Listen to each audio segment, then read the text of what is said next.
আজকে বাবা বিলেত থেকে এই জিনিসটা এনে বলছে এর থেকে নাকি প্রদীপের বলতে বেরোবে। আমার তো প্রথমে বিশ্বাসই হয়নি। তারপর ভাবলাম একবার প্রদীপ জ্বালিয়েই দেখা যাক না।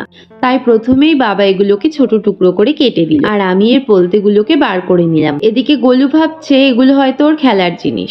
তারপর প্রদীপে তেল দিয়ে বলতেগুলোকে তেলে ডুবিয়ে জ্বালিয়েও নিলাম, আর এটা সত্যিই জ্বলছে। আর আমার ভিডিও যদি তোমাদের ভালো লেগে থাকে একটা লাইক করে চ্যানেলটিকে সাবস্ক্রাইব করে রেখো। Thank you.